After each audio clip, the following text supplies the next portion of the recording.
तर पूररेषेच्या आत अवैध बांधकाम केलेल्या पुण्यातील एकता नगर परिसरातील सोसायटीमध्ये पाणी शिरण्यास सुरुवात झाली। खडकवासला धरणातून 35,000 क्युसेक वेगाने मोठ्या प्रमाणात विसर्ग केला जातोय।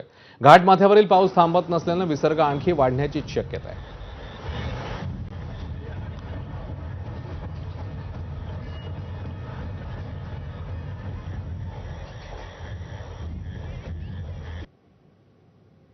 पुणे शहरात आज सकाळपासून पावसाची संततधार सुरू होती, तर धरण क्षेत्रात मुसळधार पावसाने हजेरी लावली आणि त्यामुळे पुणे शहराला पाणीपुरवठा करणारी जी चारही धरणं आहेत त्या तारी धरणांमधून सध्या पाण्याचा विसर्ग सुरू आहे आणि खडकवासला धरणातून विसर्ग मुठा नदीच्या पात्रामध्ये सुरू आहे आणि आता मुठा नदीचा पात्र जवळपास वाढल्यानंतर पाणी जवळच्या जे सोसायटीज आहेत सिंहगड रस्त्यावरील एकता नगर परिसरात त्या सोसायटीच्या पार्किंगमध्ये पोहोचलेला आहे। जर आपण बघितलं तर खडकवासला धरणातून जवळपास 35,000 क्युसेक्स वेगाने पाण्याचा विसर्ग सध्या मुठा नदीमध्ये सुरू आहे आणि नदीने आता पात्रता आहे ती सोडलेली आहे आणि खाली जर आपण बघितलं तर लांबपर्यंत नदीचं पाणी या सिंहगड रस्त्यावर जे सोसायटीज आहेत द्वारकानाथ आणि त्याची शेजारची एक सोसायटी या सोसायटीच्या पार्किंगमध्ये जवळपास 4-4, 5-5 फूट इतकं पाणी साचलेलं आहे। अनेक लोक या ठिकाणी अडकलेली आहेत।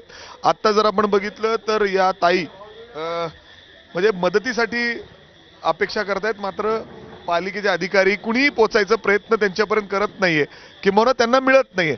ताई, काय परिस्थिती आहे? तुमचं नाव सांगा। इथं दरवर्षी आपण बघतो, गेल्या वर्षी सुद्धा हीच परिस्थिती होती। दरवर्षी हाच प्रॉब्लेम आहे आणि फक्त पाणी सोडणार असेल त्यावेळेला कॉर्पोरेशनची लोक येऊन इथे थांबतायत। मागच्या वर्षी जास्त पाणी सोडलं म्हणून दर वर्षातून हा त्रास होऊ नये म्हणून कॉर्पोरेशनवाल्यांनी त्या सिमिलर टायमिंग मध्ये फक्त काळजी घ्यायचं ठरवलेलं आहे। गेल्या वर्षी सुद्धा अनेक मंत्री या ठिकाणी येऊन गेले, मात्र फक्त आश्वासनं दिली गेली, कुठंही आश्वासनांचं पालन झालेलं नाहीये। मात्र आता जर आपण बघितलं तर जी मुठा नदी आहे ती पूर्ण दुथडी भरून वाहतीये, पात्र सोडून या ठिकाणी आलेली आहे। जवळपास 35,000 क्युसेक्स वेगाने पाण्याचा विसर्ग सुरू आहे। पाऊस सातत्याने सुरू आहे, त्यामुळं पुन्हा एकदा जे विसर्ग आहे तो वाढू शकतो।